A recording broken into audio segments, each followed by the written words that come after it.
কয়েকটা কাজ আমি বলি। প্রথম কাজ হচ্ছে নিয়াত করতে হবে যে এই রমাজানটাতে আমি আমার সমস্ত গুনাহ মাফ করানোর চেষ্টা করব।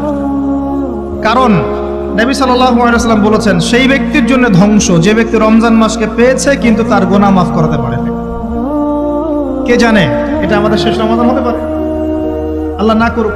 আমরা দোয়া করি আল্লাহ পাক আমাদেরকে বেশি বেশি রমাদান দান করুক, বেশি বেশি লাইলাতুল কদর দান করুক। প্রথম শুরু হচ্ছে আপনি মাসের বাজার আগে করে ফেলবেন। আমি একটু প্র্যাকটিক্যাল কথা বলবো আর কি। আপনি রমাদান মাসের বাজার এই শাবান মাসে করে ফেলার চেষ্টা করেন। পারলে ঈদের শপিংটাও করে ফেলার চেষ্টা করেন। রমজান মাসে বেশি বাইরে যাবেন এবং টাকা পয়সা নিয়ে গিয়ে স্ত্রী সন্তানের হাতে দিয়ে দিবেন না, যাও বাইরে গিয়ে মার্কেটিং করে আসো। এই ভুলটা করতে যাও, নিজে পরিবেশ নষ্ট করবে, রোজার যে আধ্যাত্মিকত্ব নষ্ট হবে, আরো হাজারটা যুবকের চোখের জেনা করা প্রয়োজন নাই। আপনি পরিবারের কর্তা, লিস্ট করে ফেলেন, আপনাকে আল্লাহ পাক যতটুকু সামর্থ্য দিয়েছেন মূল জিনিসগুলো কিনে রেখে দেন, আর বাকি টুকটাক বাজার আপনি করবেন। আর যখন বাজারে যাবেন একটা দোয়া পড়বেন, আপনি 10 লক্ষ নেকি পাবেন ইনশাআল্লাহ। কত লক্ষ? 10 লক্ষ। দোয়াটা শিখাচ্ছি।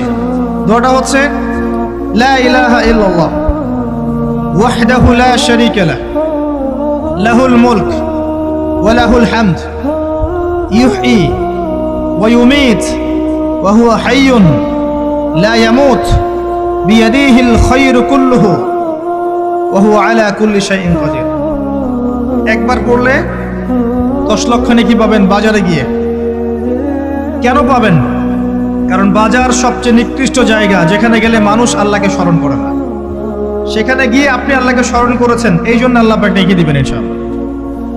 আসেন, এটা করার পর ঈদের যে শপিংটার কথা বলছি, এটা এই কারণে বলছি, লাস্টের দশকে আমরা ঈদের শপিংয়ে বেশি ব্যস্ত থাকি।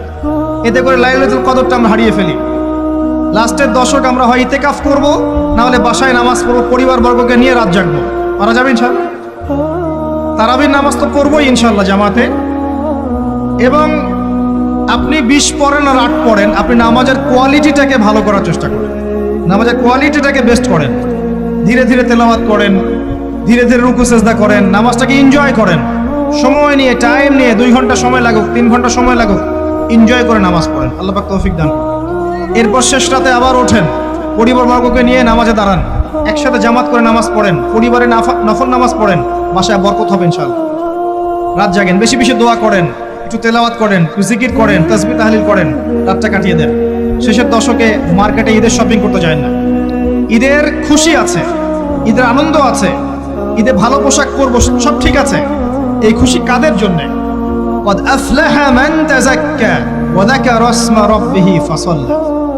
কার জন্য ঈদের খুশি? যে ব্যক্তি রমজান মাসে আত্মশুদ্ধি অর্জন করতে পেরেছে, রোজা রেখেছে, যাকাত দিয়েছে, নামাজ পড়েছে, লাইলাতুল কদরে রাত জেগেছে, তারাবি পড়েছে, ইত্যাদি ইত্যাদি। এই ব্যক্তি আত্মশুদ্ধি অর্জন করেছে, এই ব্যক্তির জন্য ঈদের খুশি। যে রমজান মাসে সিনেমা দেখেছে, সিনেমার শুটিং করেছে, পর্নোগ্রাফি দেখেছে, সুদ খেয়েছে, শিরক করেছে, বেদাত করেছে, হারাম খেয়েছে, এর জন্য ঈদের খুশি। মানুষকে ঠকিয়েছে, ব্যবসায় মাল কম দিয়েছে, পণ্য মজুত করেছে, ইচ্ছা করে দ্রব্যের দাম বাড়িয়েছে, সরকারকে বিব্রত করেছে, জনগণকে দুর্ভিক্ষের দিকে ঠেলে দিয়েছে, এদের জন্য ঈদের খুশি? কখনো না। ঈদের খুশি তাদের জন্য যারা আত্মশুদ্ধি অর্জন করতে পেরেছে। আল্লাহ পাক বোঝার তৌফিক দান করুন, আমিন। এটা প্রথম টিপস দিলাম আপনাকে। এবার আসেন, আপনি রমাদানে প্ল্যান করবেন যে আপনার জীবনে বড় বড় পাপগুলো কি হয়েছে। এই পাপগুলো যদি মানুষের সাথে জড়িত হয়ে থাকে, আপনি মানুষের সাথে গিয়ে ক্ষমা নিয়ে নেবেন। কারো টাকা নিয়েছেন, দেন নাই, দিয়ে দিবেন। কারো সম্পত্তি পায়, দেন নাই, দিয়ে দিবেন। কারো হকটা নষ্ট করেছেন, গালি দিয়েছেন, গীবত করেছেন বা তহমত দিয়েছেন, অপমান করে ইত্যাদি, ক্ষমা চেয়ে নেবেন। রমাদান মাসে মানুষের হকটা দিয়ে দেন। আল্লাহর কাছে জড়িত যে পাপগুলো আছে, এটার জন্য ইস্তেগফার যথেষ্ট। খালি যদি বলেন আস্তাগফিরুল্লাহাল্লাযী লা ইলাহা ইল্লা হুয়াল হাইয়ুল কাইয়্যুম ওয়া আতুবু ইলাইহি, 1 সেকেন্ডের মধ্যে আল্লাহ পাক আপনার সমস্ত পাপকে নেকি দিয়ে পরিবর্তন করে দিবেন সব। এবার প্র্যাকটিক্যালি যাবেন, সেহরি করবেন। সাহরির মধ্যে বারাকা আছে। সাহরি না করে রোজা রাখাটা উচিত না। সাহরির মধ্যে বারাকা আছে। একটা খেজুর হোক, 1 গ্লাস পানি হোক, আপনি সাহরি করবেন, এর মধ্যে বারাকা আছে। এবং সাহরির সময় এমনভাবে খাবেন না যে এটা আপনার জীবনের শেষ খাওয়া। কথা বুঝতে পারছেন? এত বেশি আইটেম করতে যায় না, এত বেশি ভোগবিলাসী হয়ে গেলে রোজার আধ্যাত্মিকত্ব থাকবে না। সেহরিতে অল্প খান, যদি খেতে হয় পেটের 3 ভাগের 1 ভাগ খান, 1 ভাগ ফাঁকা রাখেন, 1 ভাগ আপনি পানি দিয়ে পূর্ণ করেন। এখনকার কিছু তথাকথিত আশেকা রসুলের মতো হতে যায় না, যাদের ভুঁড়ির জ্বালায় চেয়ারে বসতে পারে না, এই কাজ করতে যায় না। এটা মুসলিমদের শোভা পায় না। আমরা পরিশ্রমী জাতি, কর্মঠ জাতি, আমাদের এইসব শোভা পায় না। এটাও শেষ জামানার হাদিসে আছে। কি নাই আসলে, শেষ জামানে এক শ্রেণী মানুষ বের হবে যারা হবে সাকিল, একদম বুড়িওয়ালা, ঠেস দিয়ে বসে থাকবে আরাম করে, এবং বলবে যে কোরআনে যা আছে আমি তাই মানি, হাদিসটা আমি মানি না, ইত্যাদি। আসেন, সাহরির পরে রোজা রেখেছেন, 5 ওয়াক্ত নামাজ জামাতে পড়ার চেষ্টা করে। খুব সিম্পল জিনিস, খুব বেশি কিছুর দরকার নেই আমাদের। 5 ওয়াক্ত নামাজ আপনি জামাতে পড়ার চেষ্টা করেন। বাসার থেকে ওযু করে বের হবেন, প্রত্যেক পদক্ষেপ হাঁটবেন, আপনার একটা স্টেপে একটা করে গুনাহ মাফ হবে, একটা নেকি লেখা হবে, মর্যাদা বাড়িয়ে দেওয়া হবে। একে 10 দিয়ে গুণ করা হবে, রমজান মাসে আরো 70 দিয়ে গুণ করা হবে ইনশাআল্লাহ। ফজরের নামাজটা জামাতে পড়লেন, নামাজটা জামাতে পড়ার পর আপনি বসে থাকবেন, কিছু সময় জিকির আজগার তাসবিহ তাহলিল করবেন। পারলে 1 পারা করে কোরআন তেলাওয়াত করবেন। রমাদান মাসে প্রত্যেক দিন 1 পারা করে কোরআন তেলাওয়াত করার চেষ্টা করবেন। 30 দিন 30 পারা, রমাদানে অ্যাটলিস্ট একটা খতম করা যাবে, অ্যাটলিস্ট একটা খতম চেষ্টা করা যায় না ইনশাআল্লাহ। ফজরের নামাজ হয়ে গেছে, আপনি কোরআন তেলাওয়াত করেন। 1 পারা পড়তে সময় লাগবে আধা ঘন্টা, 40 মিনিট, কারো 1 ঘন্টা। এরপর সূর্য উঠে যাবে, উঠে গেলে পরে আপনি 2 রাকাত ইশরাকের নামাজ পড়বেন, নামাজটা পড়ে বাসায় যাবেন। আল্লাহর নবী বলছেন সাল্লাল্লাহু আলাইহি ওয়াসাল্লাম, আপনার আমল নামায় একটা কবুল হজ, একটা কবুল ওমরার নেকি লেখা হবে ইনশাআল্লাহ। এবার রেস্ট করেন, বাসায় গিয়ে রেস্ট করেন। যখন ঘুমাবেন তখন ঘুমের সুন্নাহগুলো আদায় করেন, সূরা ফালাক নাস ইখলাস পড়েন, ফু দেন, দিয়ে গা মাসাহ করেন, আয়াতুল কুরসি পড়ে ঘুমান, ঘুমের দোয়া পড়ে ঘুমান, ঘুমটাও নেকি হবে ইনশাআল্লাহ। এরপর হয়তো আপনি কাজে যাবেন, চাকরিতে যাবেন, বা ব্যবসায় যাবেন, বা আপনি শিক্ষাক্ষেত্রে যাবেন, ইত্যাদি ইত্যাদি। যে ক্ষেত্রেই যান না কেন আপনি মনে রাখবেন আপনি রোজাদার। যে ক্ষেত্রেই যান আপনি মনে রাখবেন আপনি রোজাদার। আমি কারোর সাথে এখন ঝগড়া করতে পারবো না, কারোর সাথে এখন মারামারি করতে পারবো না, আমি কারো গীবত করতে পারবো না, আমি মিথ্যা বলতে পারবো না, আমি মাপে কম দিতে পারবো না, আমি জনগণকে ঠকাতে পারবো না, আমি রোজাদার। এটা মনে রাখবেন। এটা মনে রাখলে পরে দেখবেন ইনশাআল্লাহ তাআলা আপনি আল্লাহকে পাচ্ছেন, আল্লাহর মারিফত পাচ্ছেন। খাচ্ছি না আল্লাহর ভয় না, পানি পান করছি না, স্ত্রী সহবাস করছি না, কার ভয়ে? আল্লাহর ভয় না। এত কঠিন কাজ করার পরেও রোজার নেকি পাওয়া যাবে না যদি রোজা রাখা অবস্থায় আমি মিথ্যা বলি, মাপে কম দেই, গীবত করি, সুদ খাই, জেনা করি ইত্যাদি। নবী সাল্লাল্লাহু আলাইহি ওয়াসাল্লাম বলেছেন সেই ব্যক্তির পানাহার ছেড়ে দেয় আল্লাহর কিচ্ছু যায় আসে না, যে ব্যক্তি রোজা রেখে অশ্লীল কাজ করেছে। মা বোনদেরকেও বলবো, রোজা রেখে যদি বেপরদায় চলেন রোজার কোনো দাম নাই। রোজা রেখেও যদি এমন কাপড় পরে চলেন যেই কাপড় পরা না পরে একই কথা, ঢাকা শহরের ফেমিনিস্ট মেয়েদের মতো জিন্স আর গেঞ্জি পরে ঘোরেন, রোজা রাখা না রাখা আপনার একই কথা। এটা রোজা হয়নি, উপবাস হয়েছে, উপবাস। ইকোনমিক সেকশন আমরা যারা আছি, আমরা যদি রোজা রেখেও সুদ খাই, আমার রোজা রাখা না রাখা আল্লাহর কিচ্ছু যায় আসে না। আমরা ধর্মীয় ক্ষেত্রে যারা আছি, জানা অনুযায়ী আমল যদি না করি, দিনকে দুনিয়ার স্বার্থে ব্যবহার করি, আমাদের রোজা রাখা না রাখায় কিছু যায় আসে না। আমরা যদি মিথ্যা বলি, অন্যের গীবত করি, অশ্লীল কাজ করি, গার্লফ্রেন্ডের সাথে সময় কাটাই, ওর সাথে কফি খেতে যাই, ডেটিং করতে যাই, এই যে ফেসবুকের মাধ্যমে চ্যাটিংয়ে প্রেম করি, ইউটিউবে অশ্লীল ভিডিও দেখি, পর্নোগ্রাফি দেখি, ইত্যাদি ইত্যাদি, এইসব রোজা রাখা না রাখা আল্লাহর কিচ্ছু যায় আসে না। আমি হাত জোর করে বিনতি করছি ভাই, খাওয়া পান করা, স্ত্রী সহবাস ছেড়ে দেওয়ার নাম রোজা নয়, এটার নাম রোজা নয়, এটা একটা অংশ রোজার মাত্র। রোজা রেখে আল্লাহর যাবতীয় হারাম ত্যাগ করলে পরে রোজা হবে ইনশাআল্লাহ। এই কাজগুলো করার চেষ্টা করি, আল্লাহ পাক তৌফিক দান করুন। রোজা রাখা অবস্থায় আপনি বেশি বেশি জিকির করবেন। কি করবেন? সুবহানাল্লাহ পড়বেন, আলহামদুলিল্লাহ পড়বেন, আল্লাহু আকবার পড়বেন, লা ইলাহা ইল্লাল্লাহ পড়বেন, লা হাওলা ওয়ালা কুওয়াতা ইল্লা বিল্লাহ পড়বেন হাসবি আল্লাহ ওয়া নি'মাল ওয়াকিল, সুবহানাল্লাহি ওয়া বিহামদিহি, সুবহানাল্লাহিল আযীম, সুবহানাল্লাহিল আযীম ওয়া বিহামদিহি, পড়বেন আস্তাগফিরুল্লাহ ওয়া আতুবু ইলাইহি, আস্তাগফিরুল্লাহ ওয়া আতুবু ইলাইহি। পড়বেন লা ইলাহা ইল্লাল্লাহ ওয়াহদাহু লা শারীকা লাহ লাহুল মুলকু ওয়া লাহুল হামদু ওয়া হুয়া আলা কুল্লি শাইইন কাদির। পারা যাবে না ইনশাআল্লাহ? বেশি বেশি পড়বেন। আরেকটা কাজ করবেন, প্রতিটা কাজ নবী সাল্লাল্লাহু আলাইহি ওয়াসাল্লামের সুন্নাহ মাফিক করার চেষ্টা করবেন। সুন্নাহ মাফিক, খাচ্ছেন তার সুন্নাহ মাফিক, টয়লেট করছেন তার সুন্নাহ মাফিক, ঘুমাচ্ছেন তার সুন্নাহ মাফিক। সুন্নাহর বইগুলো আছে না বাজারে, কিনে নেবেন। কিনে নিয়ে দেখবেন প্রতিটা কাজ কিভাবে করলে সুন্নাহ হবে। এই কাজগুলো করতে গিয়ে আপনাকে গভর্নমেন্ট বাধা দিবে, বিশ্বের পরাশক্তিরা বাধা দিবে, আপনাকে কি কেউ পিটাবে এগুলো করলে, জেল খাটাবে? এগুলো আমাদের ব্যক্তি স্বার্থের ব্যাপার, ইচ্ছা করলেই করা যায়। এই ইচ্ছাটা আল্লাহ পাক আমাদের অন্তরে জাগ্রত করুন, আমিন।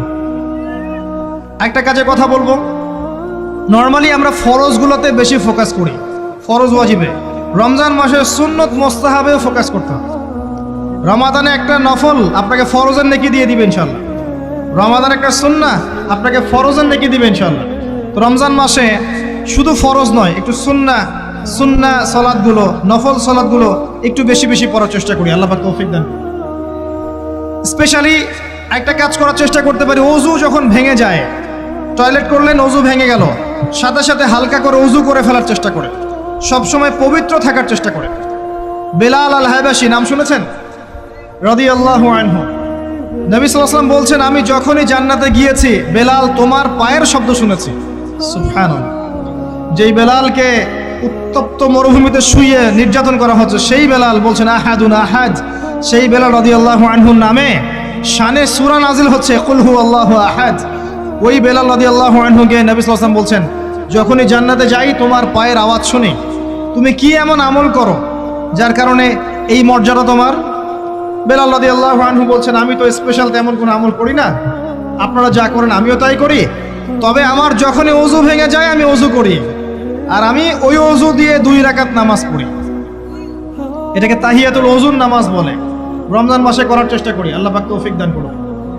আমরা অনেকে মসজিদে যাই, ধাপ করে বসে পড়ি, করি না এই কাজটা? মসজিদে গিয়েছি, ধাপ করে আগে বসে পড়ি। মসজিদে গিয়ে 2 রাকাত নামাজ পড়ে বসা সুন্নত। মিনিমাম 2 রাকাত নামাজ পড়ে বসলে আপনি তাহিয়াতুল মসজিদের নেকি অর্জন করলেন, মসজিদের হকটা আদায় করলেন। ওই জায়গা আপনার জন্য সেজদার সাক্ষী থাকলো, কিয়ামতের মাঠে আপনার পক্ষে সাক্ষী দিবেন ইনশাআল্লাহ। এই সুন্নাহগুলো আমরা চর্চা করার চেষ্টা করি রমজান মাসে। রমজান মাসে দাড়িটা ছেড়ে দেন, দাড়িটা ছেড়ে দেন। এটা একমাত্র ভিজিবল সুন্নাত, দৃশ্যমান সুন্নাত, যেটা আপনার সাথে কবরে যাবে। যখন কাফন দেয়া হবে তখন দেখা যাবে না আমার সাথে আর কোন কোন সুন্নাহ আছে, এই একটা সুন্নতই দেখা যাবে আমার সাথে কবরে যাচ্ছে। কথা কি বুঝতে পারছেন? আর এটাকে আমরা এখন যত পারি মেয়ে হওয়ার চেষ্টা করছি। নবীজি বলেছিলেন শেষ জামানায় ছেলেরা মেয়েদের পোশাক পরবে আর মেয়েরা ছেলেদের পোশাক পরবে। দেখবেন মেয়েরা এখন ফর্মাল পোশাক পরছে, জিন্সের গেঞ্জি পরে ঘুরছে, আর ছেলেরা ক্লিন শেভড। ছেলেরা মেয়েদের মতো গাল বানাচ্ছে। আর কোন সাইনের জন্য অপেক্ষা করছেন? নবীজি বলেছিলেন উঁচু উঁচু বিল্ডিং নির্মাণের প্রতিযোগিতা করা হবে। একবার এয়ারে ঢাকার কাছাকাছি আসবেন, এয়ারে তো সফর করেছেন আপনারা অনেকেই। যখন এয়ার ফ্লাই করে, টেক অফ করে বা ল্যান্ড করে, যখন ঢাকার কাছাকাছি, তখন উপর থেকে আপনি ঢাকাকে দেখবেন। কেন বলেছি this is the city of Akhiruzzaman, কেন বলেছি? নবীজি বলেছেন কিয়ামতের 2টা মেজর সাইন, 2টার মধ্যে একটা হচ্ছে আনতারাল হুফাতাল উরাতাল আলাতা রিয়াশাইয়া তাতাওয়ালুনা ফিল বুনিয়ান।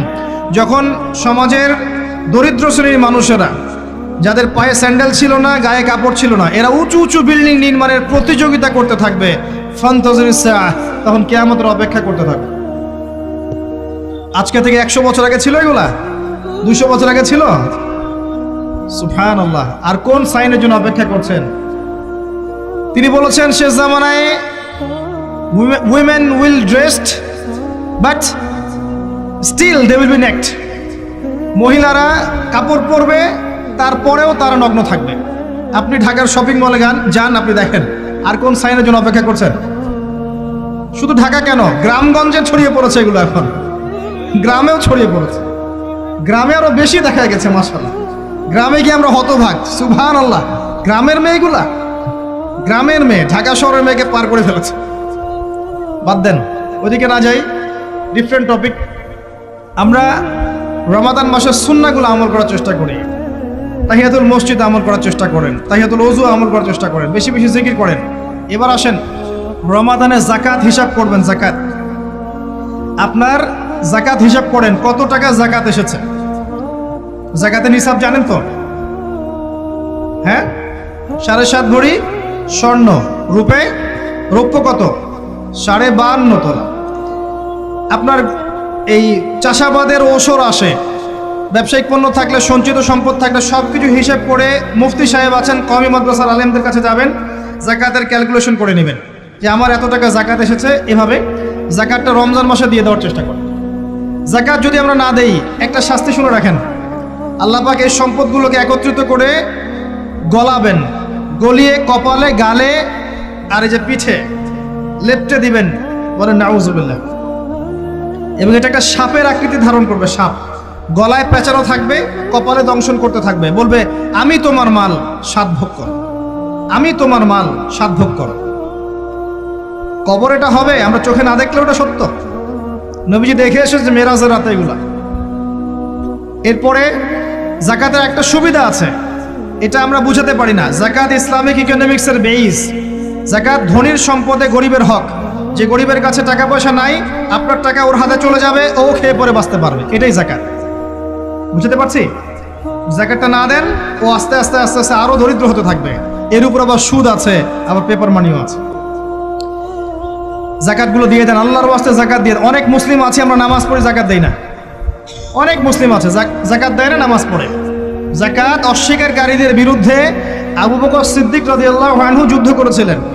এজ এ আমির, রাষ্ট্রের পক্ষ থেকে যুদ্ধ করেছিলেন। আল্লাহ পাক আমাদেরকে জাকাত আদায় করার তৌফিক দান করুন। ফসল থাকলে ফসল, এর ওসর আসবে, ওসর এটা দিয়ে দিবেন। সেচের পানিতে হলে এক হিসাব, আর আপনার বৃষ্টির পানিতে হলে এক হিসাব।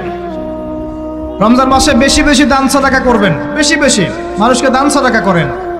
পণ্যের দাম কমিয়ে দেন, মানুষকে সাদাকা করেন। প্রত্যেকটা দিন 10 টাকা, 20 টাকা, 100 টাকা সাদাকা করতে চেষ্টা করেন। এক একটা সাদাকা 70 গুণ বেড়ে যাবে ইনশাআল্লাহ। আমি আরেকটা নসিহা করব, রমজান মাসে বেশি থেকে বেশি মানুষকে খাওয়ান, বেশি বেশি খাওয়ান, ইফতার করান। আমি বলি মসজিদগুলোতে প্রত্যেক দিন আসর থেকে মাগরিব পর্যন্ত দিনের কথাবার্তা আলোচনা করেন, তালিম করেন। আপনাদের কাছে বই আছে, মুনতাকা হাদিস আছে, ফয়জুল কালাম বই আছে, রিয়াদুস সালেহিন বই আছে, মেশকাত আছে, আলেম আছেন, ইমাম সাহেব আছেন। একটা বিশেষ বিষয় নিয়ে আলোচনা শুরু করেন, মাগরিব পর্যন্ত আলোচনা চলবে, সবাই মিলে ইফতার করেন। একটা ইসলামিক পরিবেশ গড়ে তোলেন, মানুষকে ইফতার করেন, বেশি বেশি ইফতার করেন। আপনার সামর্থ্য থাকলে, সামাজিক যদি পদমর্যাদা থাকে, সমাজের মানুষকে আপনি ইফতার করান, ইফতার পার্টি করে, ইফতার অ্যারেঞ্জমেন্ট করেন। পার্টি বলা ঠিক না, আসলে ইফতার মাহফিল বলতে পারি আমরা। ইফতার মাহফিল করেন বেশি বেশি, মানুষকে ইফতার। একজন ব্যক্তিকে ইফতার করালে ওই ব্যক্তির রোজার নেকি আপনি পেয়ে যাবেন ইনশাআল্লাহ। প্রজেক্ট করেন, ইফতারের প্রজেক্ট করেন, মানুষের টাকাগুলো নেন, সংগ্রহ করে গরিবদের মাঝে ইফতার বিলিয়ে দেন। দুটা পদ্ধতি হতে পারে, আমি নিজেও করবো ইনশাআল্লাহ তাআলা। দুটো পদ্ধতি হতে পারে, ডেইলি বেসিসে ইফতার দিতে পারেন, অথবা মাসের বাজার করে দেন। এক মাসে কি কি লাগে, কতটুকু চাল, বুট, ডাল লাগে লিস্ট করেন, করে একটা ফ্যামিলিতে একটা প্যাকেট পাঠিয়ে দেন। দেখবেন পুরো ফ্যামিলি ইনশাআল্লাহ তাআলা রমজান মাসটা খেয়ে পরে বাঁচতে পারবে। এগুলো আমরা না করলে কারা করবো? অমুসলিমরা করবে। অমুসলিমরা করে করেই তো সবাইকে খ্রিস্টান বানাচ্ছে। কোথায় আছেন আপনি? সমাজ সেবা করে করে তো মানুষের ঈমান আমল হরণ করে ফেলছে, আর আমরা সমাজ সেবা করতে চাচ্ছি না। জি, আমরা গরিব মানুষের পাশে দাঁড়াচ্ছি না, ওরা গিয়ে দাঁড়াচ্ছে। দেখবেন মানুষ বলছে হ্যাঁ এই ধর্মটা ভালোই, আমি খ্রিস্টান হয়ে যাই। কত মানুষ যে খ্রিস্টান হয়ে যাচ্ছে আপনি জানেন? পরে বুঝবেন, যখন আমরা এই যে হাত বাঁধা, পায়ে পা রফুলে ইত্যাদি নিয়ে মারামারি করছি, কে কোন মাযহাব, কে কোন তরিকা, কার কোন ত্রুটি আছে, এগুলো নিয়ে আমরা সোশ্যাল মিডিয়ায় ঘাটাঘাটি করছি। এই সময়গুলোর মধ্যে এগুলো অনেক এগিয়ে গেছে। এরা আরও এসব এই খোরমা জিলাপি নিয়ে মারামারি করতে থাক, দেখবেন আস্তে আস্তে আস্তে আস্তে কোন দিকে চলে যায় পরিস্থিতি। গলার মধ্যে দড়ি দিয়ে ফাঁস লাগানো হয়ে গেছে, খালি টানা বাকি আছে। আরে এখন ঝগড়া করে বেড়াচ্ছে কোন আলেমের কোন সমস্যা। লাহুম কুলুবুন লা ইয়াফকাহুনা বিহা, আল্লাহ পাক বলেছেন সূরা আরাফ 179-তে। রমজান মাসে বেশি বেশি ইফতার করান, বেশি বেশি দান সাদাকা করেন। আর একটা কাজ বলে আমি শেষ করছি, রমজান মাসে পরিবারকে সময় দেন। পরিবারকে সময় দেন, পরিবারের হক আছে আমাদের উপরে। স্ত্রীকে সময় দেন, স্বামীকে সময় দেন, একসাথে ইফতার বানান, একটা পরিবেশ, একটা আনন্দ, একটা উৎসবের আমেজ যেন বিরাজ করে। ছোট ছোট বাচ্চাদেরকে রোজা রাখতে উৎসাহিত করেন, সবাই একসাথে বসে একটা বড় প্লেটে ইফতার করেন। বাচ্চারা যখন বড় হবে তখন বলবে ছোটবেলায় আমরা বাবা মার সাথে এভাবে ইফতার করেছি, সংস্কৃতি লালন করেছি। পারিবারিক হৃদ্যতায় চলে আসেন, প্রতিবেশীকে ইফতার পাঠান, প্রতিবেশীকে ইফতার হাদিয়া দেন, মসজিদে একসাথে ইফতার করেন। তারপর রাতের বেলা তাহাজ্জুদে দাঁড়ান, তারাবিতে দাঁড়ান, তারাবির নামাজে ধীর স্থিরভাবে কেরাত করেন। ইমাম যাকে নিযুক্ত করবেন তাকে সুললিত কণ্ঠে কোরআন তেলাওয়াত করতে বলবেন, ধীর স্থিরভাবে, তাকে প্রেশার দিবেন না। তার দায়িত্ব নিয়ে নেন। ইমাম হাফেজদের পুরো মাসের দায়িত্ব নেন, তার পরিবারের দায়িত্ব নেন। একটা সম্মানজনক হাদিয়ার ব্যবস্থা করে দিবেন যাতে করে তারা নিশ্চিন্তে থাকে পুরো মাস, তাকে অন্যদিকে ফোকাস করতে না হয়। অন্য অন্য কান্ট্রিতে যখন কোনো সায়েন্টিস্ট থাকে তার পরিবারের দায়িত্ব পুরো রাষ্ট্র নিয়ে নেয়, সে ঠান্ডা মাথায় গেলে গবেষণা করবে। একই প্রসেস, আপনি আলেম ওলামা ইমাম হাফেজদের দায়িত্ব নিয়ে নেন, তার পরিবারের দায়িত্ব নিয়ে নেন। বা হুজুর আপনি আপনার কাজ করেন, আমরা আপনার পরিবার দেখছি। তাকে আপনি কোরআন তেলাওয়াত করতে দেন, কোরআন হিফজ করবে, মানুষকে কোরআন শেখাবে, তারাবির নামাজ পড়বে, ইমামতি করবে, মানুষকে দার্স দিবে, খুতবা দিবে। আসেন যে মেজর পয়েন্টটা বাকি আছে সেটা বলি। তার আগে এটাও বলি যে ইফতার করার সময় বেশি খাবেন না। যদি আপনি বেশি খান তাহলে আপনি তারাবির নামাজে দাঁড়াতে পারবেন। আর একটা মেজর কথা, এটা লাস্ট পয়েন্ট, সেটা হচ্ছে এই মাসে কি নাজিল হয়েছে ভাই, কোন কারণে এই মাসটা সম্মানিত। এই মাসে আল্লাহর কিতাবকে সময় দিতে হবে, এই কিতাবকে সময় দিতে হবে। আল্লাহ রাব্বুল আলামিন বলেছেন এই কিতাবের মধ্যে সবকিছুর সমাধান আছে। আল্লাহ পাক বলেছেন এই কিতাবে কোনো সন্দেহ নাই। আল্লাহ পাক বলেছেন এই কিতাব আমাদের জন্য সুসংবাদ এবং শেফা, আরোগ্য, রহমা। এখন একটু বসেন, একটু সময় নেন। এই কিতাব প্রথমত আপনাকে তিলাওয়াত করা শিখতে হবে। রমজান মাস আসার আগেই আপনি তিলাওয়াত করা শিখে ফেলেন। যদি না জানেন, রমজান মাসে পুরো 1 মাস তাজবিদ শিখবেন স্থানীয় ইমামের কাছে। পারবেন না? 1 মাসের মধ্যে কোরআন তেলাওয়াত শেখা সম্ভব, 1 মাসে শেখা সম্ভব। বলছিলাম রমাদান মাস এবং লাইলাতুল কদরকে সম্মানিত করা হয়েছে একটা কারণেই, কারণ এই মাসে এই রাতে আল কোরআন নাজিল করা হয়েছে। এটাই কারণ। কোরআন কখন নাজিল হলো? যখন সমাজে সুদ আছে, মদ আছে, জেনা আছে, ব্যভিচার আছে, শিরক আছে, এরকম সমাজে প্রথম কি নাজিল হলো? পড়ো। প্রথমে নাজিল হয়নি শিরক করো না, প্রথমে নাজিল হয়নি যে সুদ খেও না, প্রথম আয়াত এটা ছিল না জেনা করো না, প্রথম আয়াত এটাও ছিল না মূর্তি পূজা করো না। হ্যাঁ, প্রথম আয়াত কি? ইকরা, পড়ুন। আল্লাহ পাক বুঝাতে চাচ্ছেন সমাজের জাহিলিয়াতকে দূর করতে হলে লেখাপড়ার কোনো বিকল্প নাই, এবং সেই পড়াশোনাটা হতে হবে আল্লাহর ওহির আলোকে। যে ওহিটা আল্লাহ পাক নাজিল করেছেন এর বেসিসে আপনাকে পড়াশোনা করতে হবে। এই জ্ঞানটা দিয়ে আপনি সমাজ সংস্কার করতে পারবেন ইনশাআল্লাহ তাআলা। এর সাথে উপকারী জ্ঞানগুলো কি নিব না? অবশ্যই নিব। ওহির জ্ঞানের সাথে, কোরআন সুন্নাহর জ্ঞানের সাথে আমি ইতিহাসের জ্ঞান নিব, আমি পলিটিক্যাল সায়েন্সের জ্ঞান নিব, আমি দর্শনের জ্ঞান নিব, জিওপলিটিক্সের জ্ঞান নিব, প্রয়োজনে আমি সায়েন্সের জ্ঞান নিব, আমি কমার্সের জ্ঞান নিব, আর্টসের জ্ঞান নিব, মেডিকেল সায়েন্স পড়বো, ইঞ্জিনিয়ারিং পড়বো, সবই পড়বো। কিন্তু বেসিকটা কি হবে? কোরআন, সুন্নাহ, ইসলাম। এরপর আপনি ডাক্তার হন, ইঞ্জিনিয়ার হন, পলিটিশিয়ান হন, সামাজিক নেতা হন, প্রশাসনের ক্যাডার হন, আপনার জন্য মোবারকবাদ। আপনি যেখানেই যাবেন সেখানেই বরকত ছড়াবেন ইনশাআল্লাহ। যে পলিটিশিয়ানের ভিতরে তাকওয়া আছে তার দ্বারা দুর্নীতি সম্ভব না। যে প্রশাসনের কর্মকর্তার ভিতরে তাকওয়া আছে সে ঘুষ নিতে পারবে না, দুর্নীতি করতে পারবে না। যে আলেমের ভিতরে তাকওয়া আছে সে দিনকে দুনিয়ার বিনিময়ে বিক্রি করবে না। যে ডক্টরের ভিতরে তাকওয়া আছে সে ডাক্তার হবে, কসাই হবে না। যে ইঞ্জিনিয়ারের ভিতরে তাকওয়া আছে সে দেখবেন সত্যিকারের প্রকৌশলী হবে, সে কিন্তু চোর হবে না। ভিতরটা চেঞ্জ করতে হবে, ভিতরটা, এর নাম তাকওয়া। ভিতরটা চেঞ্জ করবে একটা জিনিস, আল্লাহর ওহী, কোরআন এবং সুন্নাহ, ইসলাম। এটা আপনার ভিতরকে পরিবর্তন করবে। আর আমরা অনেক বড় বড় কথা বলি অনেক সময়, কিন্তু মূল কাজটা হচ্ছে ভিতরটা পরিবর্তন করা। আমাদের সবার সাথে যার যার কলব যাবে, যার যার আমল যাবে। আল্লাহ পাক আমাকে কলার চেপে ধরে বলবেন না যে বাংলাদেশে ইসলামী খেলাফত কায়েম করে আসো নাই কেন, এটা আল্লাহ পাক আমাকে বলবেন না। আল্লাহ পাক বলবেন তোমাকে যে দায়িত্ব দিয়েছিলাম ওই দায়িত্ব ঠিকঠাক মতো পালন করেছো কিনা। আল্লাহ পাক এটা বলবেন না। বেসিকে আসেন, নিজের আত্মশুদ্ধি, এটা বেসিক। আলাইকুম আনফুসাকুম, নিজের নফসের খবর নাও, নিজের নফসটাকে পবিত্র করো। নিজের নফসের মধ্যে হিংসা ত্যাগ করো, বিদ্বেষ ত্যাগ করো, অহংকার ত্যাগ করো, রিয়া ত্যাগ করো, দুনিয়ার মোহ ত্যাগ করো। নিজের নফসের মধ্যে বেশি বেশি পরকালের ফিকির আনো, জিকির করো বেশি বেশি, কোরআন বেশি বেশি তেলাওয়াত করো, হালাল খাও, আদর্শ পরিবার গঠন করো, তাওহীদে থাকো, সুন্নতে থাকো, ইনশাআল্লাহ হাসতে হাসতে জান্নাতে চলে যাবেন। একটা হাদিস আমি পড়েছি ফয়জুল কালাম বইয়ের মধ্যে, গতকালকে মাহফিলে বলেছিলাম, আপনাদেরকে বলছি। মাদ্রাসায় পড়ানো হয় ক্লাসিক্যাল একটা বই ফয়জুল কালাম, সবাই কিনতে পারেন, হাদিসের বই, চমৎকার কিছু হাদিস আছে। এখানে একটা হাদিস আছে আমাদের জন্য সুসংবাদ। নবী সাল্লাল্লাহু আলাইহি ওয়াসাল্লাম বলছেন, হে সাহাবীরা, তোমরা এমন একটা যুগের মধ্যে বাস করছো যেই যুগে কেউ যদি ইসলামের 10% ছেড়ে দেয় সে ধ্বংস হয়ে যাবে। সাহাবীদেরকে বলছেন, তোমরা এমন একটা যুগে বাস করছো, এই যুগে ইসলামের 1/10 কেউ ছেড়ে দিলে সে ধ্বংস হয়ে যাবে।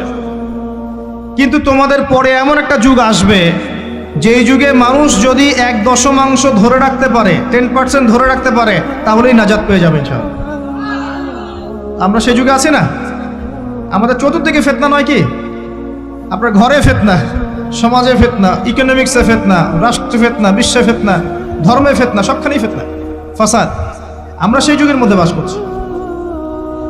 আসুন, আল্লাহ পাক কোরআন নাজিল করলেন, প্রথমে পড়তে বললেন। তার মানে আল কোরআন এবং সুন্নাহ এগুলোকে পড়া শিখতে হবে। বড় বড় স্বপ্ন দেখার আগে আমাদেরকে বেসিক ঠিক করতে হবে, পড়াশোনা করতে হবে। আল্লাহ পাক আমাদের যুব সমাজকে পড়াশোনা করার তৌফিক দান করুন। রমাদান মাসে এটা নাজিল হয়েছে। আল্লাহ পাক সূরা বাকারায় বলছেন, শাহরু রমাদানাল্লাযী উনজিলা ফীহিল কুরআন। রমাদান সেই মাস যেই মাসে কোরআন নাজিল করা হয়েছে। কি জন্য নাজিল করা হয়েছে? হুদাল লিন-নাস। এই কোরআন হচ্ছে মানব জাতির জন্য হেদায়াত, নট অনলি ফর মুসলিমস। এটা শুধু মুসলিমসদের জন্য হেদায়াত নয়, হুদাল লিন-নাস, পুরো মানব জাতির জন্য হেদায়াত। কোরআনে ইহুদির জন্য হেদায়েত আছে, খ্রিস্টানের জন্য আছে, অমুসলিম হিন্দুদের জন্য আছে, সবার জন্য কোরআন। এটা সাম্প্রদায়িক কোনো কিতাব নয়, এটা টোটালি অসাম্প্রদায়িক একটা বই। আল কোরআন যে কেউ পড়তে পারে।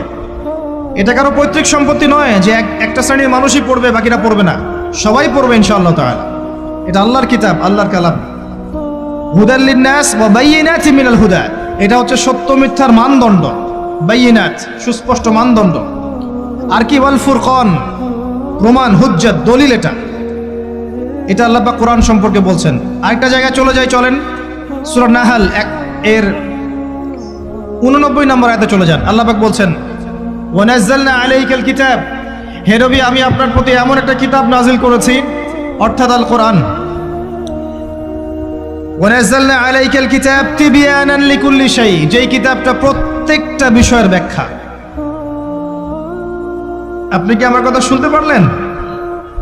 আল্লাহ বলছেন কোরআন প্রত্যেকটা বিষয়ের ব্যাখ্যা। আপনার ব্যক্তি জীবন এখানে আছে, আপনার ব্যবসায়িক জীবন এখানে আছে, অর্থনৈতিক জীবন এখানে আছে, পারিবারিক জীবন এখানে আছে, সামাজিক লাইফ এখানে আছে, সবকিছু আছে। তিবিয়ানান লিকুল্লি শাই, প্রত্যেকটা বিষয়ের ব্যাখ্যা এখানে আছে। তিবিয়ানান লিকুল্লি শাই ওয়া হুদা ওয়া রাহমাতান ওয়া বুশরা লিল মুসলিমিন। এই কোরআন হচ্ছে হেদায়াত এবং রহমত, দয়া। ওয়া বুশরা লিল মুসলিমিন, মুসলিমদের জন্য সুসংবাদ। এই কোরআন শুরুতে আছে আলিফ লাম মিম যালিকাল কিতাব লা রাইবা ফিহ। এটা এমন একটা কিতাব যেই কিতাবের মধ্যে কোনো সন্দেহ নাই। কোন লেখক বলতে পারে আমার বইয়ের মধ্যে কোনো সন্দেহ নাই? সন্দেহের কোনো অবকাশই নাই। লা রাইবা ফিহ হুদাল লিল মুত্তাকিন, মুত্তাকিদের জন্য এটা হেদায়াত। মুত্তাকি কারা? আল্লাযীনা ইউমিনুনা বিল গায়ব, যারা অদৃশ্যে বিশ্বাস করে। ঈমানের 6 পিলার সবই অদৃশ্য নয় কি? আল্লাহ অদৃশ্য, ফেরেশতা অদৃশ্য, আসমানে আগের কিতাবগুলো দেখি নাই, অদৃশ্য। নবী রাসূলগণ দেখি নাই, অদৃশ্য। পরকাল, ওয়াল ইয়াউমিল আখির, ওয়াল ইয়াউমিল আখির দেখি নাই, অদৃশ্য। ওয়াল কদরি খায়রিহি ওয়া শাররিহি, তাকদীর অদৃশ্য। আল্লাযীনা ইউমিনুনা বিল গায়বি, মুত্তাকি তারা যারা গায়েবে বিশ্বাস করে, অদৃশ্যে বিশ্বাস করে। আর এখনকার শিক্ষা দর্শন আমাদেরকে শেখায়, পশ্চিমাদের, চোখে যা দেখবো না বিশ্বাস করবো না।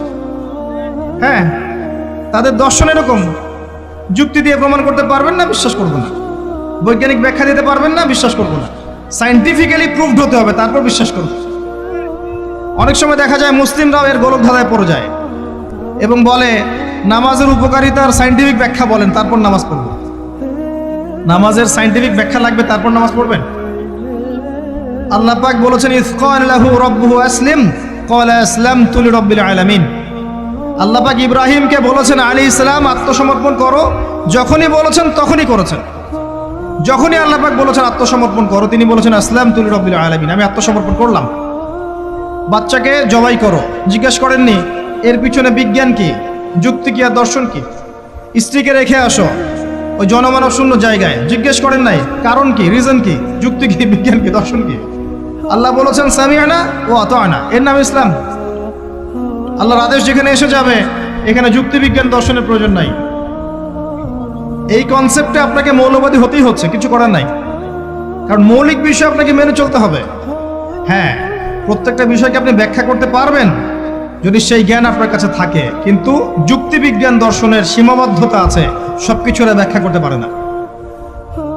ভালো করে শিক্ষা দর্শন হজম করে তারপর পড়াশোনা করেন, অন্যথায় আপনারা দাড়ি টুপি নিয়েও অনেক সময় দেখবেন এই যে এটা কি বলে এথিজমের দিকে যাচ্ছেন, নাস্তিকতার দিকে যাচ্ছেন।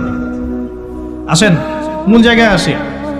আল্লাহ রাব্বুল আলামিন কোরআন সম্পর্কে কথা বলছেন, লা রাইবা ফিহি, এর মধ্যে কোনো সন্দেহ নাই। একই সূরার মধ্যে আল্লাহ পাক বলছেন যে ওয়া ইন কুনতুম ফি রাইবিন মিম্মা নাযালনা আলা আবদিনা ফাতু বিসূরাতিন মিন মিথলি, তোমরা যদি এই কিতাব নিয়ে সন্দেহ করে থাকো যে এই কিতাব আল্লাহর পক্ষ থেকে এসেছে নাকি অন্য কারো পক্ষ থেকে এসেছে, তোমরা যদি এই কিতাব সম্পর্কে সন্দেহ পোষণ করো যেটা কি আল্লাহর পক্ষ থেকে এসেছে না অন্য কারো পক্ষ থেকে এসেছে, তাহলে এর মতো কিছু আয়াত নিয়ে এসে দেখাও, একটা সূরা রচনা করে দেখাও।